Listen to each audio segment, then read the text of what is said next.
Why do you say that, Father? You aren't afraid, are you? No, but I respect some of the superstitions of others. Often they are founded in fact.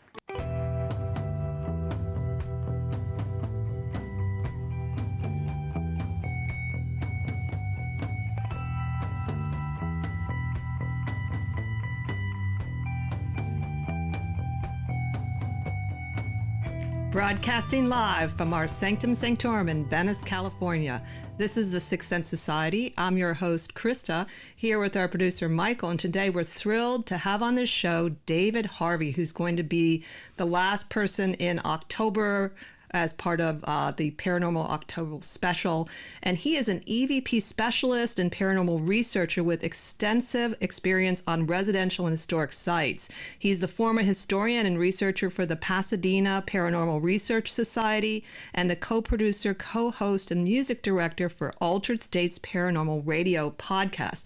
He also has a really interesting background, which makes him a little unusual in the paranormal world, and we'll get into it during the whole episode. But before we get started, Michael has a few announcements. Hi, everybody, and here we are coming to the end of our 5th year already. How cool is that? We've got some, of course, next week is Halloween, so we will be off for the holiday, and Krista and I will be helping out our friends' haunted attraction, scaring the bejesus out of little kids, which is very therapeutic for us. For them, not so much.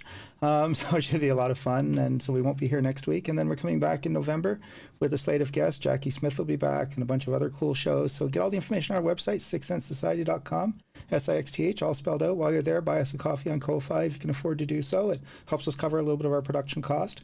And but the most important thing, go to YouTube and click like and subscribe. Or if you're out and about and you just want to listen to us at a podcast, just search on Spotify or wherever you get your podcast. Just search Sixth Sense Society, and we're pretty easy to find. So, and thank you guys for supporting our show over all these years and tuning in. We're having so much fun with it, and we look forward to many more coming up.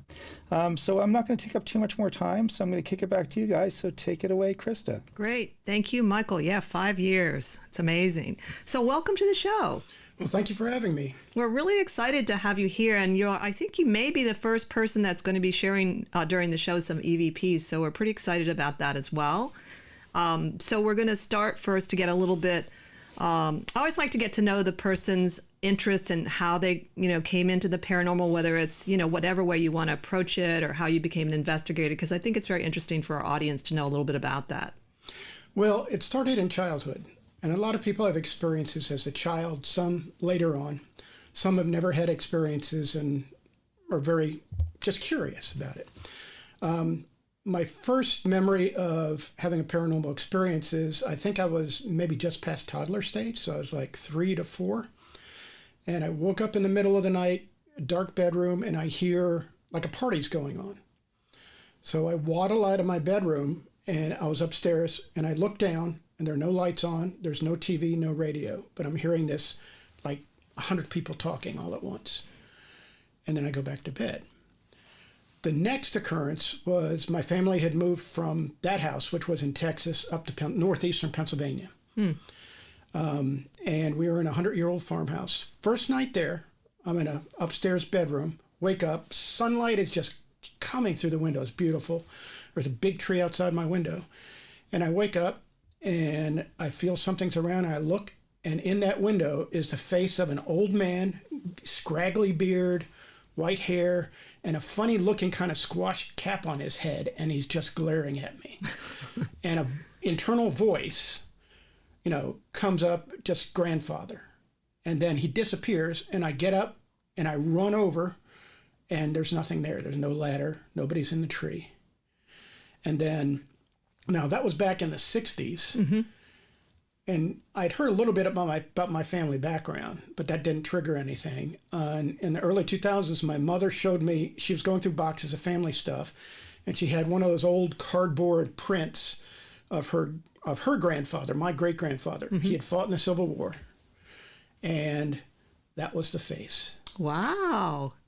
He was a Civil War veteran, and he was wearing a Union kepi cap. And I discovered that, and I blew my mind. That was like, okay. And and I'd have experiences off and on through the years, not constant, but I'd get little flashes of things, and I could tell something was around. And Then in the 2000s, I'd watched some of the early ghost hunter shows. And because before that, if something happened, it was a story you told people, Yes. right? It was an experience. Right. You didn't have anything really tangible other than you're sharing this with somebody. But in those, they were actually getting recordings, especially in audio, that was a voice that was responding, that wasn't them in the room. And of course, they had some video evidence, but that's why I was drawn to it. So I just moved to LA, and I saw on Craigslist, there was a meetup forming to let's get together. We want to do a paranormal thing. And I was living down in this area, actually on the west side. I was in Mar Vista. So I went and we had pizza. There were about 20 people that showed up.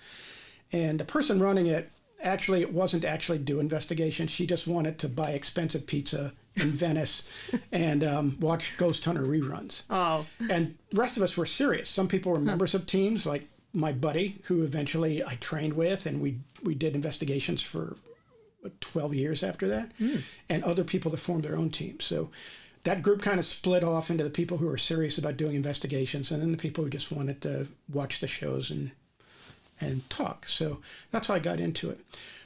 My background, I actually had studied theater in college, and then tried for a couple of years in Virginia to get some sort of job, and that was hard to do out there. And then I was hired by Colonial Williamsburg in Williamsburg, Virginia, the 18th century restored city, colonial capital Virginia. Patrick Henry, George Washington, Thomas Jefferson all lived there at different times of their lives. Big parts of the Revolution happened there. And it was one of the earliest historic sites in America that became a living history museum. So I got a job as a costumed actor, repeating the same speech 50 times a day. So every 2.5 minutes, another group of 40 people would come in. Right. And that killed any stage fright. I mean, I saw it all. I saw all of human behavior, just very diverse audiences. And like I had some kids on a high school class, like one kid pulled a switchblade knife on me. Oh, good Lord. And he's like, they were supposed to be presenting a petition that I was going to give to the mayor, right? And the kid pulls a switchblade after my speech and says, and the teacher smacks him on the back of the head and says, "Put that away." So I call security, they catch up with him, the knife is gone, the group's not coming back. So, when I was there in 83, Ronald Reagan was there with the world leaders for the industrial. So anyway, I did that for a year, and that was like torture for me. And so I went to another job, which was being an apprentice blacksmith. So I did that for 7 years. So I was working in costume, and that's where I got into serious historical research, where I was not only researching the technology, but the whole social and cultural and history of Virginia, about the overall history of African Americans, the history of commerce and trade, and then I was doing in-depth research into sort of these lost technologies. And so anyway, I did a project in experimental archaeology and iron making a couple years after that got me sent to England to give a paper at a World Congress. I was published in international scientific journals and did a PBS TV series. It was the Woodwright Shop that went around the country. And then I started getting sick, asthma and some other things, and it turned out I was reacting to the coal smoke from the fires. So I lost that job. But I'd done a lot of research with archaeologists, researching archaeological collections. We'd often go see like a rusted tool, we'd make measured drawings of it, and because it had corroded, you could see where a piece has been welded on, and you could see the flow lines of the iron to see how it was made. And that's how we would back engineer how to make these objects. And so I knew archaeologists, so I called an archaeologist and said, "I need a job." And so he said, "You know more about iron than anybody I know, you're going to be our conservator." So I became their conservator. And 2 weeks after that, I had a 400-year-old skeleton to preserve to send to the Smithsonian. Wow. So I was learning on my feet. And luckily, I knew conservators at the College of William and Mary and at Colonial Williamsburg, where I formerly worked. So I was able to consult people. I read all the old treatment. I self-educated. Right. Which back then you could do. These days, conservators basically get graduate degrees to get into the field. But I got into it that way. And so I did 2 years of archaeological excavations and just incredible stuff. And then came back to Colonial Williamsburg to be their conservator of medals and arms. So I did that for 10 years. And Now, then did you eventually find moved on. anything paranormal during that time when you were working with objects? No. No. But during that time, I had a friend who was a corrosion scientist who had sort of mentored me during that, recovering technology iron making thing. We became really good friends, and she was at a nearby university as a professor. She called me one day and says, "Do you want to come see the first artifacts that were raised off the Titanic?" And I said, wow. "What?" And she said, "Well, they contacted me at the school because they wanted to legally claim the ship as right of salvage. The Admiralty Court for the East Coast was in Norfolk, Virginia, nearby, and so they just docked with a ship full of the artifacts they took, and they things had some corrosion problems. And she said, 'Well, you need my friend Dave.' So I took a day off on my own time, went and was walking through, looking at all the things, how they had them in a international terminal warehouse because they couldn't clear customs till they won their case, which they eventually did. But the only experience I ever had with an object happened then, where they had the davit arms were triangular welded steel arms that were over the sides and held the lifeboats. And then they had pulleys, so the lifeboats would unwind and be dropped down from those heavy 2-ton arms. Each arm weighed 2 tons, painted white. They had recovered one of those, had those sitting in a kind of like a plywood thing with baby pool liner, and it was half in and half out of the water. And it was rusting right at the water line. So I reached out and touched it. When I touched it, and I'm with like $500 an hour lawyers on this tour. When I touched it, suddenly I wasn't in the room anymore. And I'm seeing like shadowy figures on like a tilting deck. They're just shadow figures. And the voice comes into my head saying, "We're the women. These are the men. Those are the ones we left behind." And suddenly I'm back out of it, and my hand is still on the cold steel. Wow. And I'm like, what the heck? Because I really I've never had an experience like that. So Wow. Well, it sounds like, because you saw your great-grandfather so easily as a child that you obviously have some real psychic abilities that you seem to, I think a lot of children have them, but it depends on what kind of environment they grow up in. And then, because it seems that it shuts down, or some parents don't believe it or don't even want you to do it. But it sounds like you have some real natural abilities. Those are kind of two different ones too. So that could definitely help you in your paranormal investigation, it seems. Well, I've always been a very strong empath, but I didn't know it because growing up, like literally I'd be 8 years old, an adult would come up to me, a stranger, and say, "I don't know why I'm going to tell you this," but then they would share something with me and ask me, "What do you think?" And it's happened to me my entire life. And I didn't understand it till much later when I heard the word empath, and I realized, because as a kid, your normal is what you think is normal for everybody. When you're growing up, you see their differences, like, well, I'm a little smarter than this person. And, you sort of get more of a sense of yourself. But it took me a long time to understand that I was an empath, and that made me different.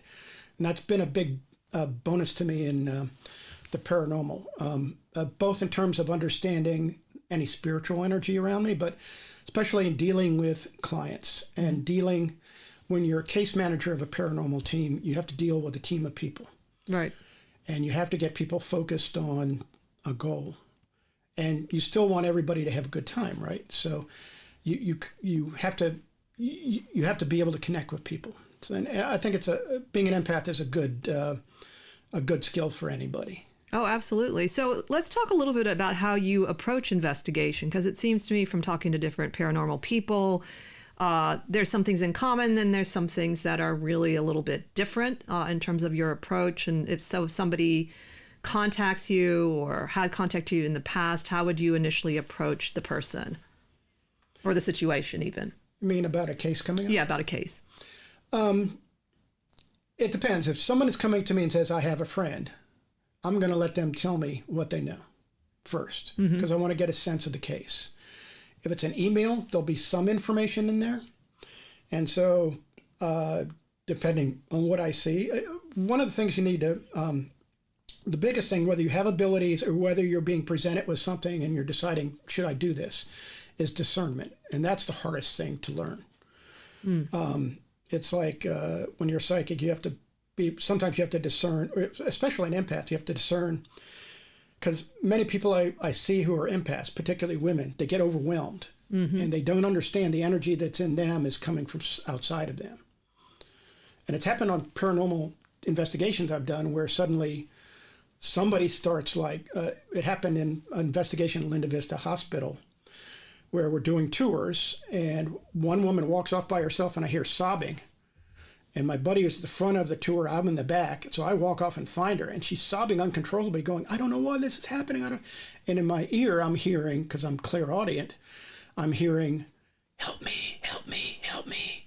And I go, hands on the shoulder to ground her and start walking her straight out, outdoors, get her away from it. And behind me, I can feel the cold spot and I know it's that spirit. So I get her out in the parking lot, get her grounded. We burn some sage, help her calm down and help her realize, anything that overwhelms you, get out of that space, get away from it. And from now on, you need to be aware not all energy that you feel is yours. And a lot of people have struggles with that. Some people, that discernment is easy. Some people it isn't. So in cases, I have to discern whether this is something I want to work on or something I want to refer them to. In some cases, I've been contacted where the people definitely have psychological issues. I got contacted by email. A friend referred me to this case of somebody up near Northern California. And so the guy calls me and he's sleeping in his car and he tells me a rambling story about how the radio in his car is giving him instructions to harm people. And it's a demon. And then he's telling me, and I'm just, okay. How did you end up living in your car? Well, I had this great job and stuff. And then my wife left me because of this and that. And every reason for breaking up. He broke up with his wife. He broke up with his boss, the same reason, lost his job. He was living at his parents' house. They threw him out because the same argument happened. And then he went to a priest about this demon thing. And then he's been living in his car. And my reaction is, well, I think you need to basically go back to that priest and talk to him. And just, try and make amends. Same with your parents. And my big question to you is, why don't you turn the radio off? You want to treat people with kindness and give them something that's helpful. Right? Well, that common sense is not always so common when people are strung out in some way, whether through trauma or anything else, that they don't see the obvious. It seems obvious to you, but it probably wasn't to him. So you have to be able to sort of discern. And that's why me and my buddy developed this very long questionnaire to get an entire history out of people. And, when I first started, I was going out every weekend. And when I started doing the private residential cases, we would get a call and we'd go right in. And I was like, no. And a couple of times you're always hit by something you don't expect. It could be you don't get any activity, so you're sitting there bored for 4 hours.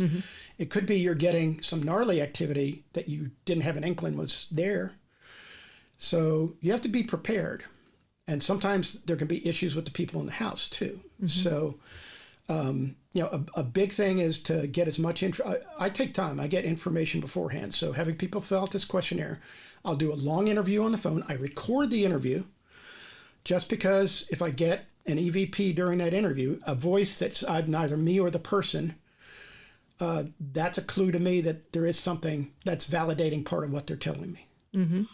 And then I will talk to them 2 or 3 times before I actually go on site, because people have a habit of not telling you everything. Sometimes in cases it takes 6 months until somebody says, oh yeah, well that thing happened when I was 16 with the Ouija board where I passed out and was speaking a language that nobody knew. That's like, cha-ching. Because I always ask, when did the activity start, right? When did this activity start? Because there's something that could have triggered it. And you want them to go back in their memory and see if they can tell you anything that was significant then. It could be anything from a divorce to, and one question I'll ask them is, have you experienced paranormal activity in the past prior to this? If they say yes, I said, is it the same as what's going on now or is it different?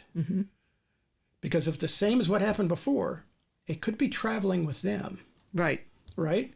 If it's different, then there's something maybe from this location that's happening, or maybe somebody else that's been in the house. So you try and discern all that stuff before you walk in, so you get a pretty good idea. But again, I had one case where people reveal things a year later. Wow. And then suddenly it's, like that case report I sent you to get a look at, where that little boy was being affected.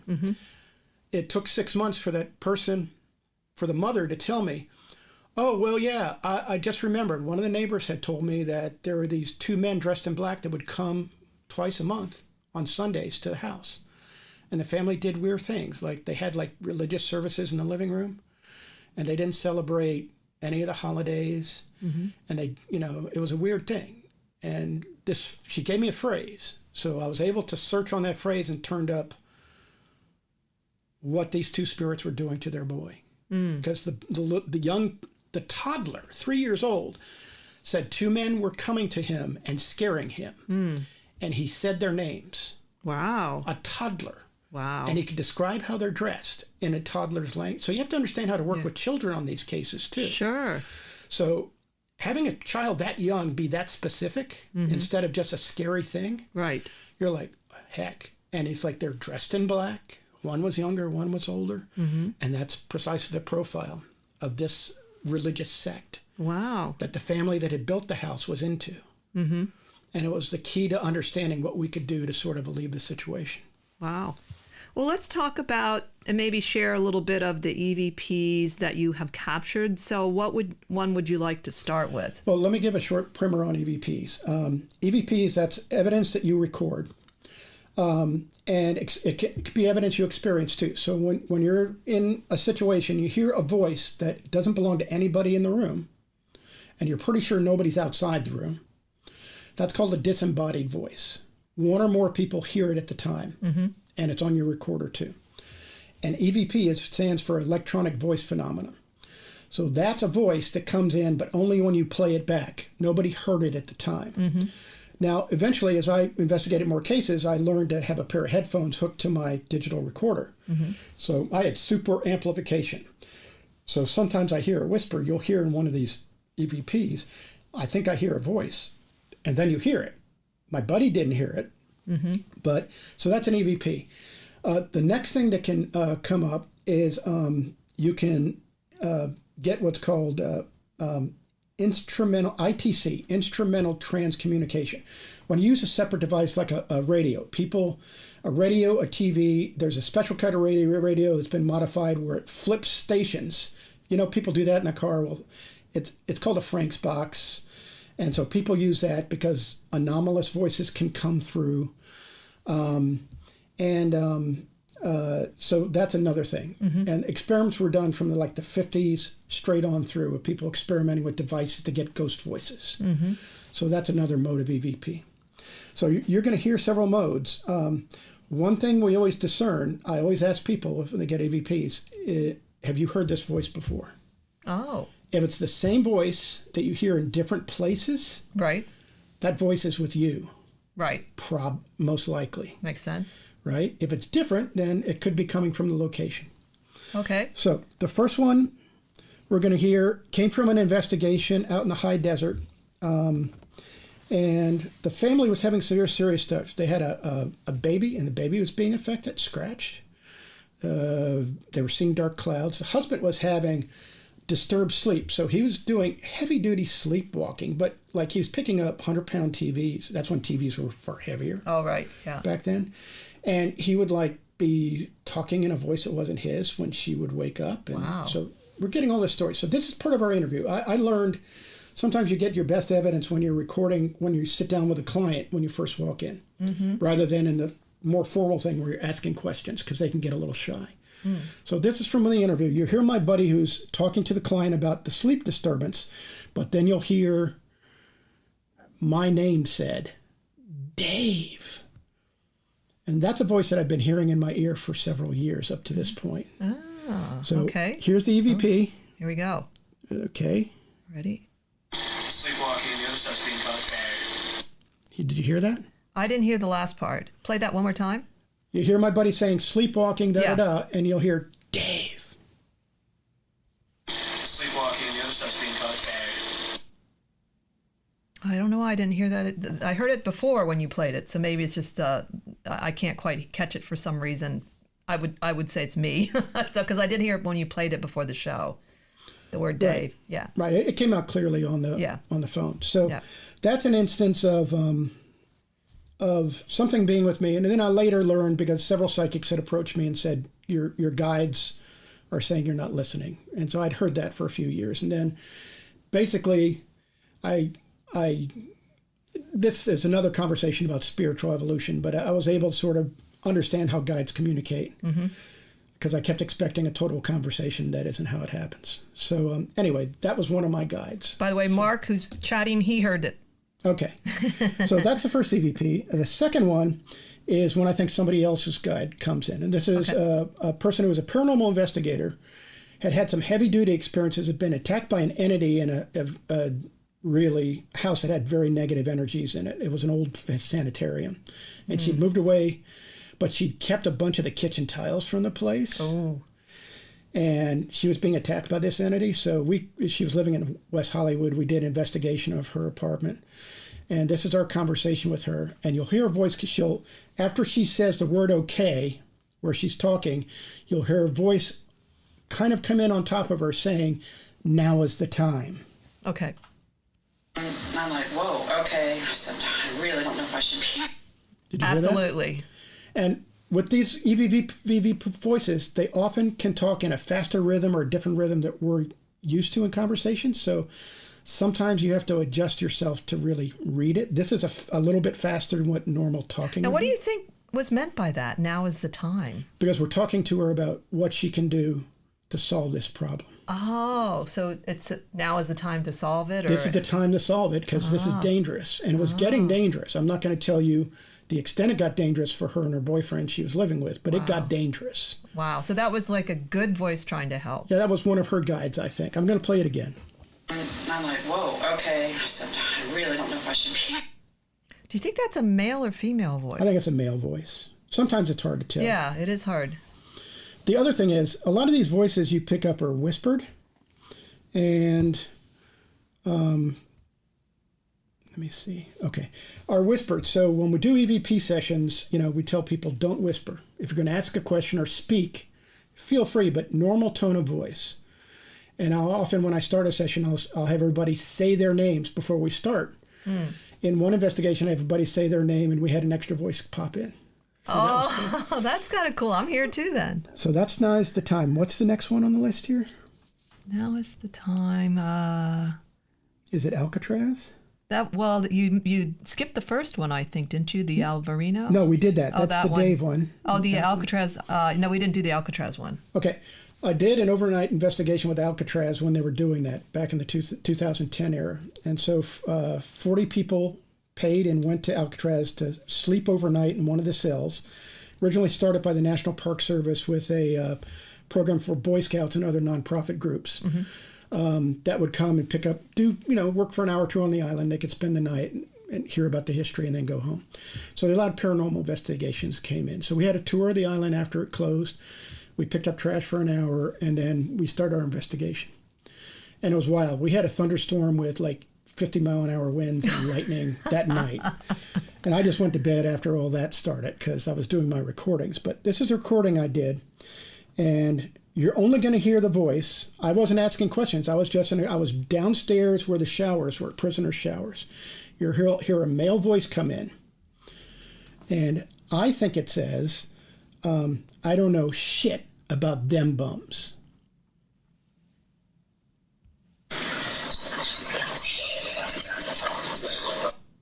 It does sound like it's saying that.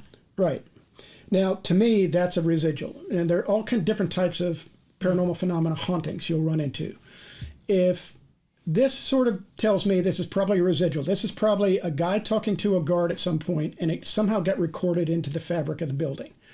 So it's like the famous woman in white that walks the same path in England, disappears into the wall. She doesn't notice anybody.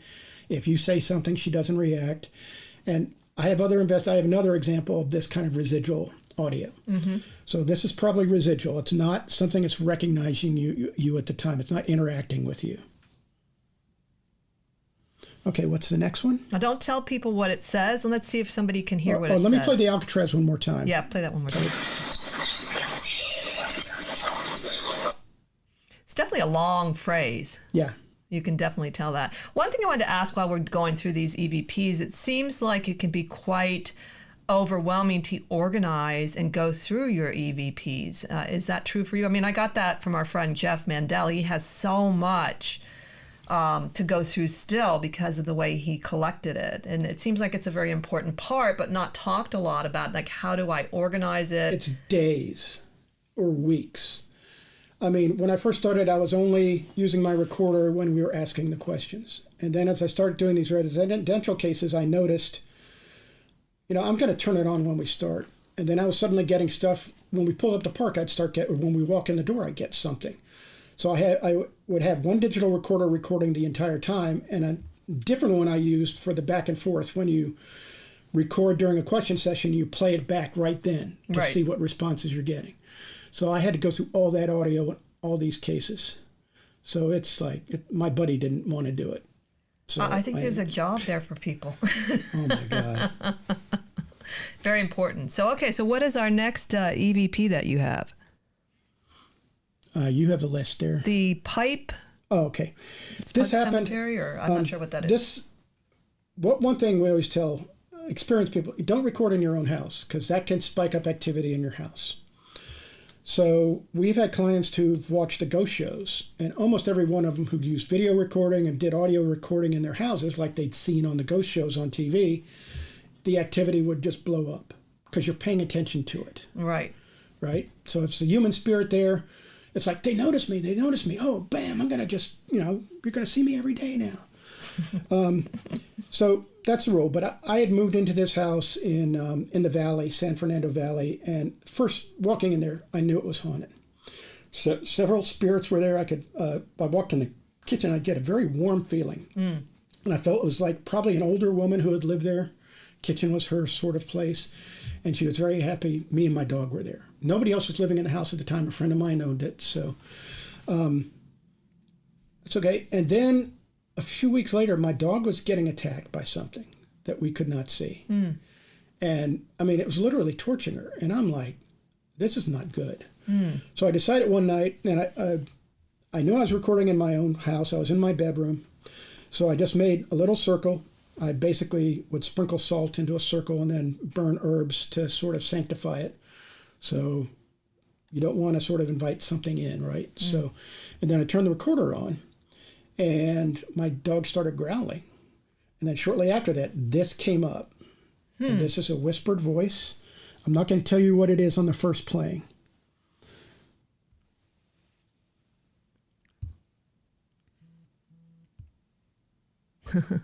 Doesn't want to cooperate. That's funny. Come on. It's the spirits.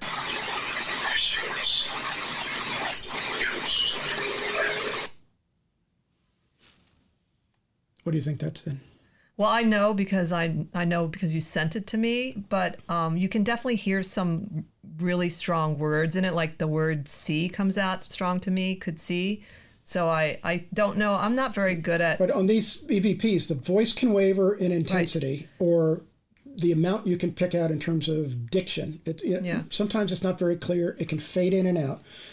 I think it's saying, and it's speaking in a meter. I think it's saying, I wish I could see my sweet ghost in the attic. Listen again.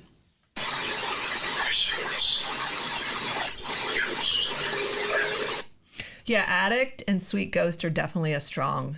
You don't hear the I, but you hear the C. Yeah. That's an interesting... It's rare you get message. A phrase that long. What do you think that means? That I Googled the for ghost? weeks that phrase, thinking it came from a poem or a song. Oh. But nothing. Nothing, yeah, because it's so unusual. Later on, my buddy came in to help me with this, because what happens right after this, I heard a sudden crash from the kitchen, like dishes breaking. It's only me and my dog in this house. And so I go running in my bedroom into the kitchen. I don't see anything. I'm looking all around. Nothing's broken. I open one of the cabinets, and all my coffee mugs have been thrown at a 45-degree angle. And I'm like, and then I play back the audio because I'd run out of my bedroom. The recorder was still rolling. And I have an EVP of a voice saying, as soon as I open the door, shit, there's Dave. So I had my buddy over. My buddy could see him. And he says, I don't know what's going on. There's like a young cowboy with a cowboy hat and chaps in this house. And he thinks it's funny.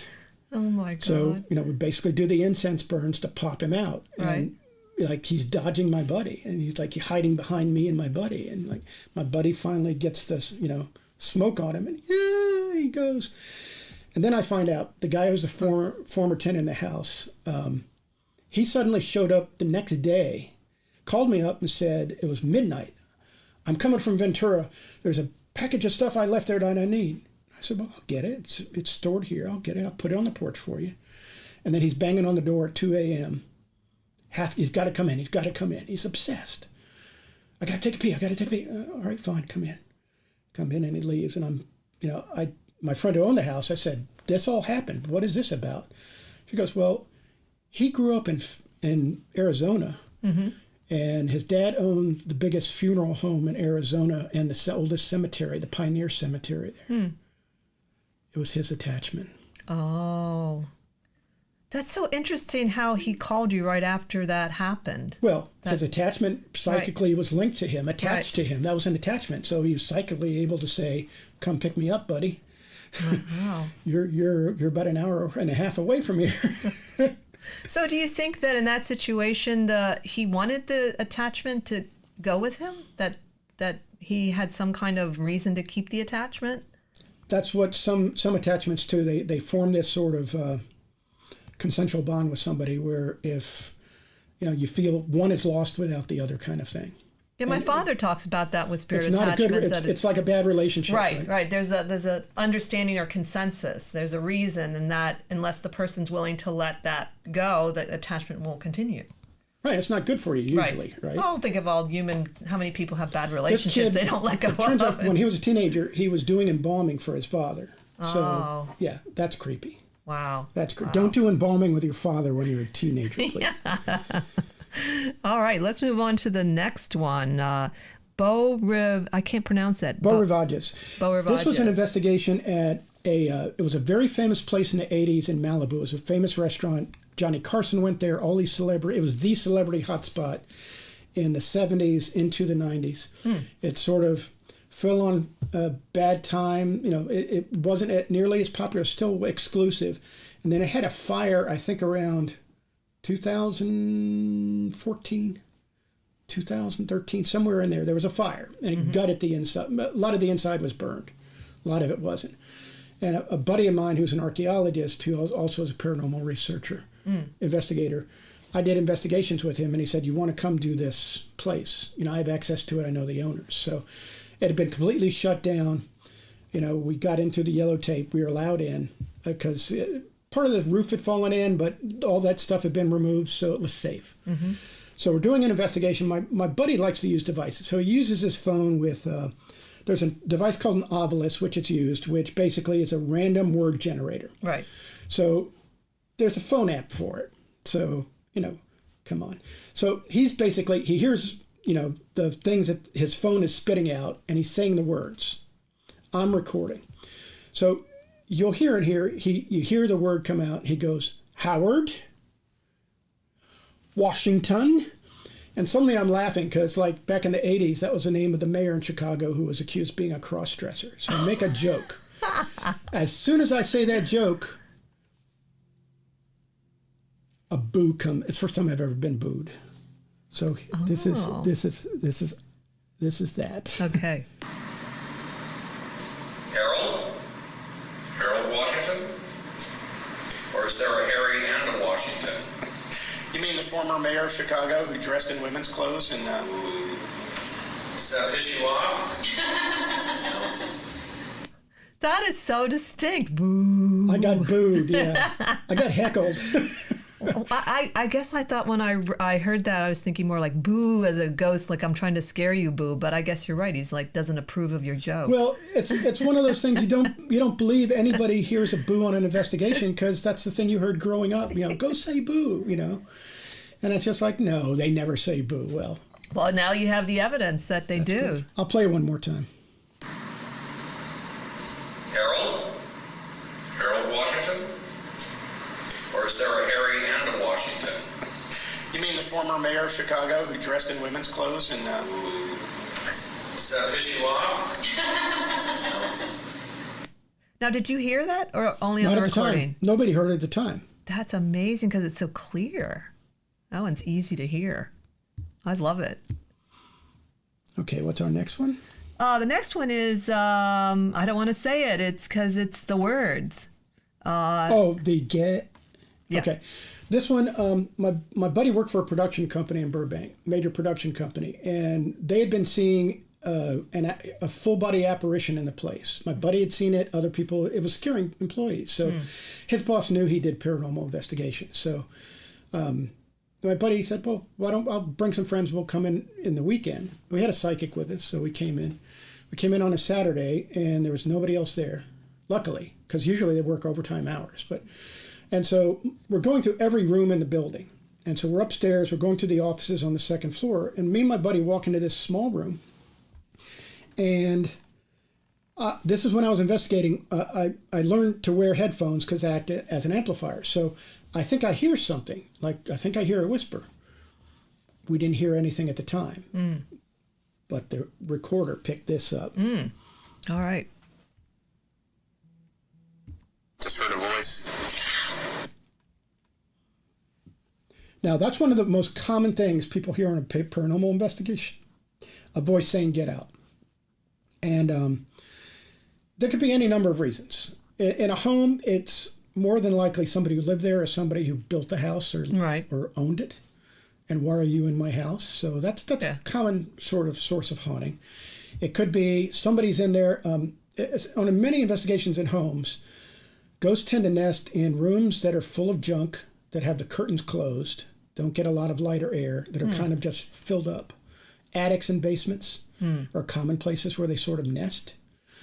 And so in homes, when we run into that, it's like, well, why don't you clean up that room, open the drapes and get some fresh air in there. And that can help solve their problems, So Right. In this case, it was an office where people worked every day. Right. Now, the psychic picked up sort of on what was going on. And, so this is from a previous thing before that production company was even there, something from the 1950s that had happened there. And this was an example of a really nasty human spirit. Spirits are just like people. They are, ghosts are just like people. So some of them they laugh. Some of them are angry. Some of them don't understand what happened to them, or they're confused. I had one investigation where we got an EVP where we hear a woman's voice, and it sounds like she's inside a different space than we are, like she's in a separate room than us. And she's going, what are those voices? Who are you? Where are you? And it's like, we were the ghost to her. Oh, that is interesting. Right? Well, could that be also a parallel reality? There's that movie, The Others, with Nicole Kidman, that was sort of the twist in the movie. I don't want to ruin for any. Watch that movie. I haven't watched it, so I should. Oh. It takes place in Ireland during World War One. Okay. And it's a great ghost movie. It's perfect. I'm not going to tell you anything more about it. So that you said it's common to get out. So since you're bringing that up a little bit, whether it might be someone that's either angry or rude, there's different views that we've had other paranormal people talk about bad spirits or demonic spirits, and there are people, I think, that veer towards one side or the other. What is so some people think I rarely come across that, or some people are like I'm always coming across that. And what is your experience dealing with either what you would consider demonic or scary or bad? Okay. I call them negative non-human entities, because the word demon is mostly people associate with Catholicism. Now, demons are in every major religion, basically. So, you look at Hindu demons, you look at, demons in Buddhism, right? Yeah. So negative non-human entities, non-human entities basically can be anything from pets, like cats and dogs, right? And I had a dog pass away, and a couple of months later, I felt a bump on my bed. It was her sign to take me out in the middle of the night. She wasn't there. A lot of people have those experiences. Oh, yeah. So, yeah. Again, but if you see shadow figures racing around like animals, like raccoons in the house, that's an elemental. That's a non-human sort of entity that's of the land.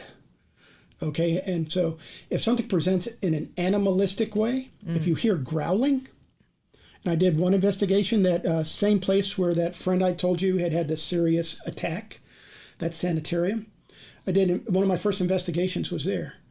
And on the drive to the hotel, I hear a loud growl in my ear. I think that's what the Dave was warning me about at that time.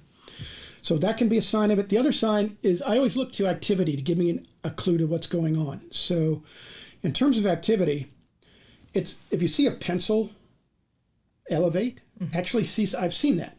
If you see an object elevate, if it's a big heavy chair, if it's a chest, if it's tossed sideways and it's 300 pounds, if a person is picked up off their feet and thrown across the room, that's a negative energy. That's non-human. Right, because they have most sort of a super... We had a growl once under our apartment. Our friend Mark online wants to know if you could repeat the name of the movie again. He caught the Nicole Kidman part, but he didn't catch the title. The Others. The Others. Do you need to type that, or is that... Nope. Okay. Yeah, we had a growl one time late at night, and I didn't want to go out. At first, I wanted to go out. It was right under... We have like one of those like basements under the building, and it's an old house. It's like built in the, I don't know, 20s or 25 in Venice, and it's a house that was then segmented into 4 apartments. And so there's this basement area that we don't use, but you can get under for fixing the house and stuff. And it's right under our bed, and I heard this incredible growl. It was like, remember that, Michael, years ago? And it was only the one time ever, and it went away after that. But it was really strange. It wasn't. I don't think it was an animal, because we get a lot of raccoons and cats, and we, well, as an investigator, that's the first thing. Yeah, the cat sound. I mean, like people will hear knocking. Yeah, and it's like, well, do you have rodents inside the walls? Or in one instance, people had birds inside the walls. Yeah, you always want. But this was. I mean, it could have been maybe. I looked up sounds.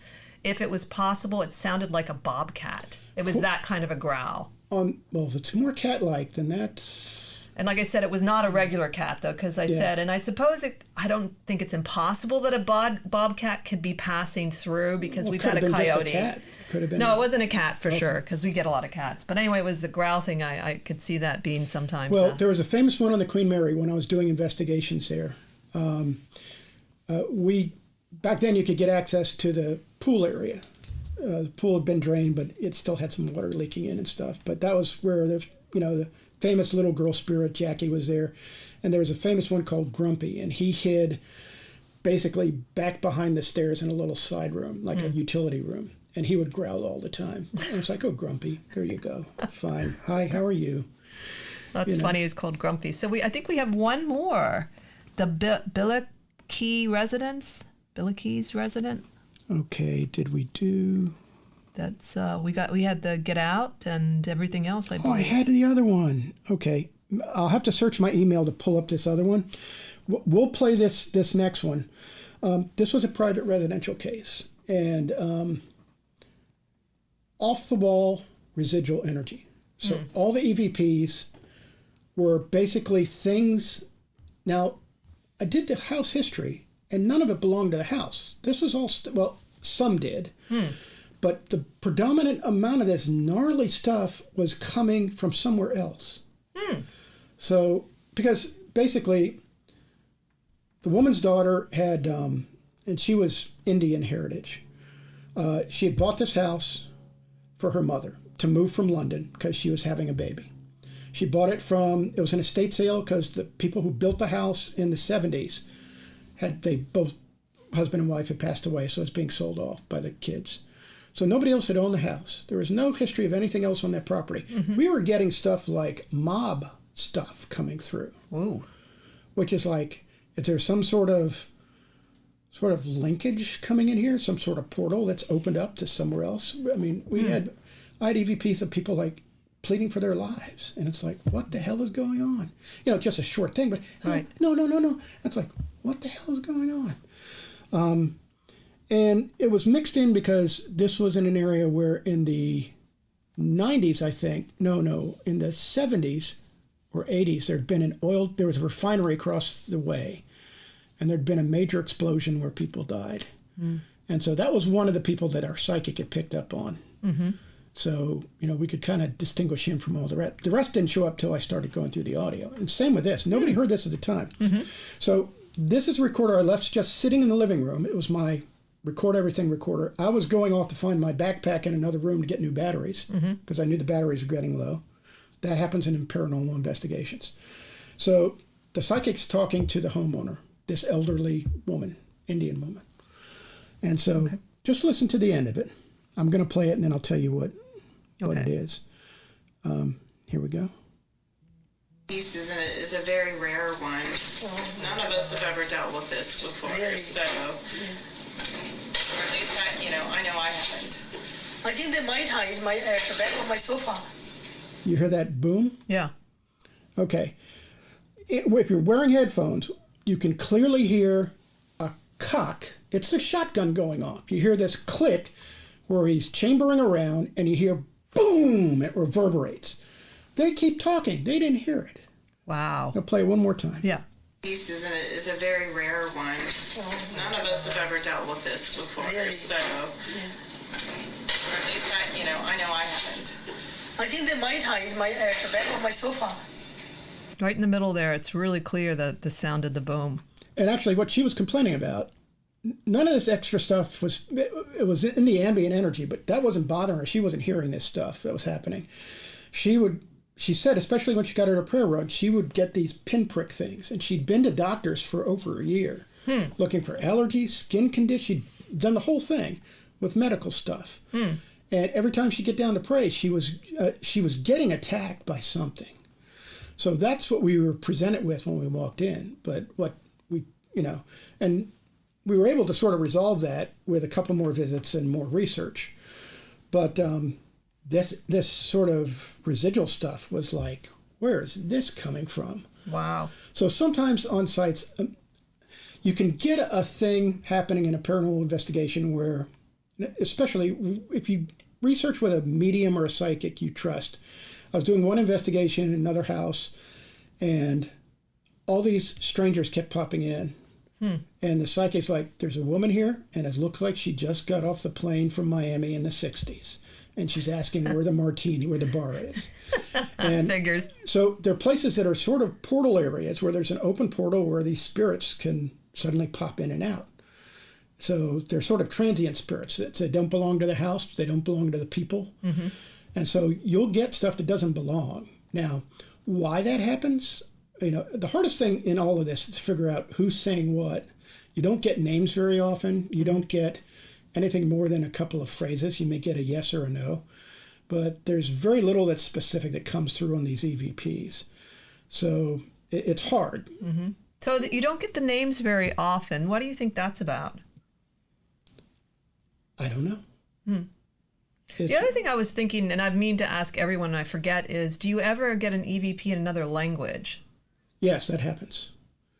And sometimes you get spirits who only spoke other languages, but you're getting it in English.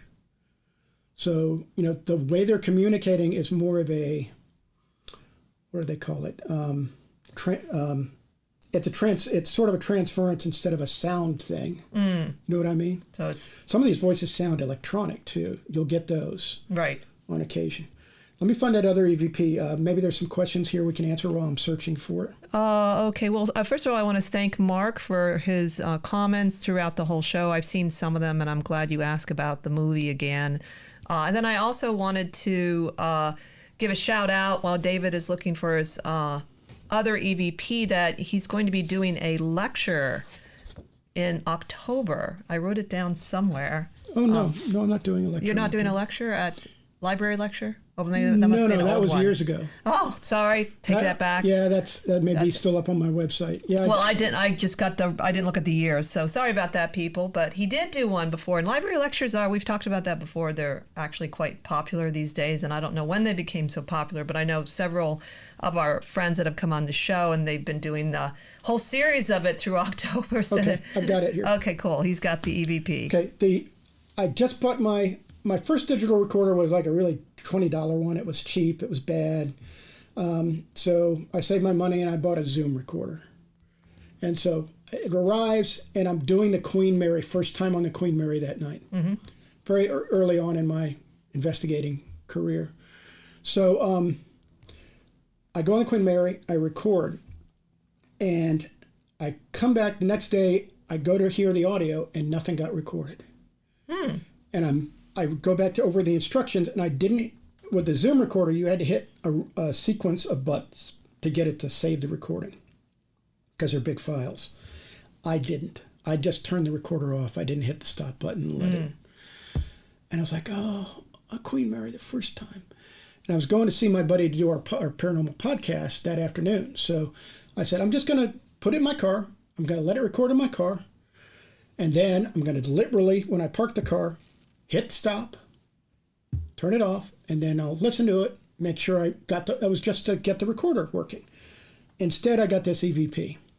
So you're going to hear the roar of the engine, or you'll hear the car noise, you'll hear NPRs on the radio, National Public Radio, and you hear the announcer. And right in the middle of what the announcer is saying, you'll hear a voice come in. I'm not going to tell you what it says until I play it the second time. Okay.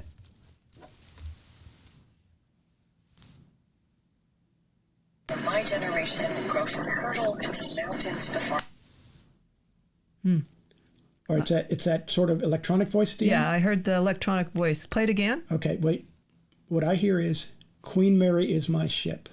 Oh. So you hear the announcer's voice, and then there's this sort of separate electronic voice at the end.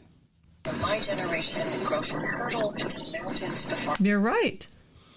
I especially heard the Queen when you said that. Now, that's as specific as it gets, and it's somebody who would, I don't know if they had followed me home. See, I didn't know about protecting yourself at this point. Right. Part of protection is every time you go to any place you think it has ghosts, anytime you do an investigation, before you leave, get in your car, you say, you're not permitting me to follow me home. You're not permitted to be in my car. Please stay here. I can come back and see you, but you're not going to follow me home. And you just make that a ritual. Some people will burn some sage or some other herb, but you specifically say, do not follow me, because they will. I had things follow me home from investigations, and it's not a very pleasant thing when suddenly something's, banging around, in your place where you're living. Do you ever have, I know a couple of our people on the show have had dreams with spirits after the fact, in their dreams. Have you ever had that? That can happen when, especially on these non-human negative cases. One thing we ask about dreams is, because we had cases where that's happened, and it's like, well, was there anything about their appearance that was different from the way a normal person would appear? And if the eyes are red, or there's some distended part of the anatomy, that's usually a sign it's probably non-human. Now, do you get afraid still these days, or is there anything that, since you've been doing it for so long? I have so much experience. I've run into things, and I've had occasions where I've been scratched. I've had occasions when I've been shoved. I've had things follow me home. In one occasion, actually on the case with that elderly Indian woman, I got bit. Oh. And we're in a room. We're doing a recording session. We identified. This was like 6 months later. We came back 3 times to her house, and we figured out, and basically from all the indications of the phenomenon, and from one of the recordings, I got very high-pitched sing-songy voices. So we kind of hit, I think they're elves here. She came from London, brought all her furniture. The pinprick thing is specific to elves. Interesting. If shiny things had been appearing and disappearing, that would have been fairies. High-pitched voices are kind of a sign that's kind of elemental you're dealing with. Right. And I found a treatise published it was written in 1690s by a reverend in Ireland who had written a book called The Commonwealth of Elves, Fauns, and Fairies. It wasn't published, so he had written it, but it was discovered by his descendants and published in the late 1800s. So I downloaded it and read it, and he talked about elves, and We might have to do a show on that next time. We're running out of time now, but that would be a good topic. Now, again, you may not believe in that thing, but if that's the activity it's showing and somebody's being really kind of attacked like this woman is, you want to basically do what you can to alleviate it. Yes. And in most religions and folk religions all deal with elementals and, the iron horseshoe over the door. Well, that's cold iron. Cold iron comes from the Celtic era, which was believed that would ward off and protect you against elementals like fairies, elves, and stuff. Because there can be fairies are good fairies and bad fairies. They kind of form semi-human societies, but the elves tend to cause a lot of mischief and want to kind of... And we want to come back to that again. So thank you so much for being on the show. His information is going to be on our website if you want to contact him. And we appreciate you being here. Join us next time as we continue to explore the esoteric and the obscure together. Thank you very much.